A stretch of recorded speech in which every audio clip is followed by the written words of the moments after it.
So I just wanted to jump on and talk about a couple of women who I saw this week who were both struggling with the same breathing pattern, which is called a reverse breathing pattern, where they breathe up into the front of the chest and let the front of the rib cage kind of pop up like this into this more flared position, where they're going, breathing up and clenching the pelvic floor, and then exhaling from right here and the belly button, pulling those upper abs on and pushing pressure down into the pelvic floor.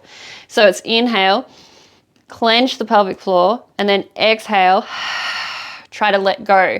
And you can see through my shorts here that there's this kind of bulging out here as I exhale and how my chest drops. I'm clenching those upper abs and I'm pushing pressure into my pelvic floor.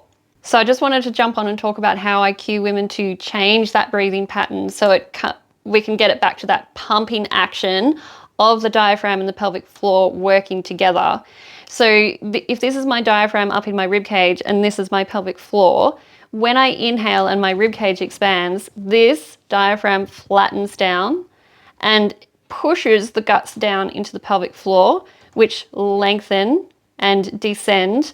So I have this push down, lengthen here, both descending. As I exhale, the pelvic floor should come on and the diaphragm should dome back up into the rib cage. And so when we're in a reverse breathing pattern, we kind of push down here, but we also clench here. And so imagine what's happening. Where's the pressure going to go? It's going to push out the front, and we're going to have to breathe more up like this. So we want to bring that pattern back into a more friendly relationship of the pelvic floor and the diaphragm working together.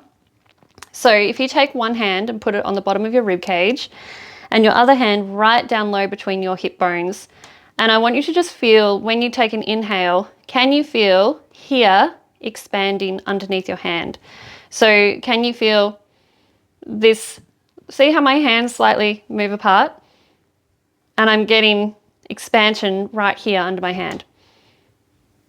But I'm also breathing into the sides of my rib cage and into the back. It's not just up here and into my neck. So I'm going inhale,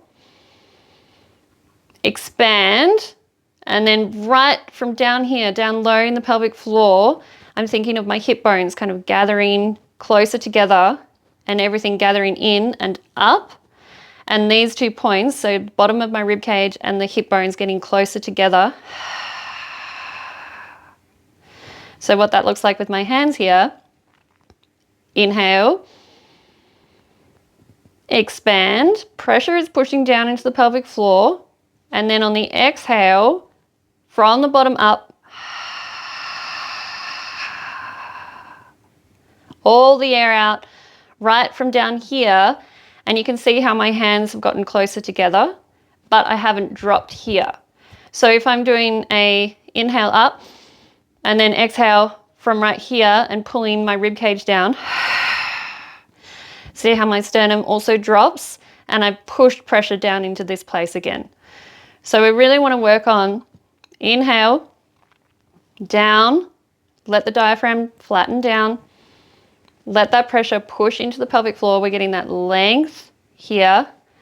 And then on the exhale, right from the very bottom, we're thinking exhale from here. Pressure coming up off the pelvic floor, and you should feel those tissues there moving away from the hand.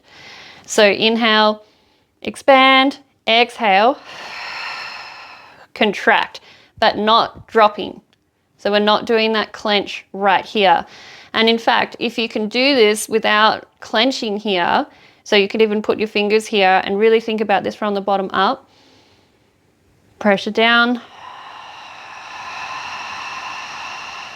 Exhaling nice and slow. Getting that pressure to come up off the pelvic floor, but I'm not crunching here. So I'd love to know if that's been an issue for you, if you feel like you breathe up and clench and then exhale to let go, because it kind of makes sense that you would inhale, clench, exhale, let go. But when it comes to the pelvic floor and the diaphragm, we actually want the opposite. We want inhale, relax, exhale, core, pelvic floor coming on and creating that stability in our system. Okay, give it a go. Let me know if you can get that feeling, and if you can't, send me a message because I can help you.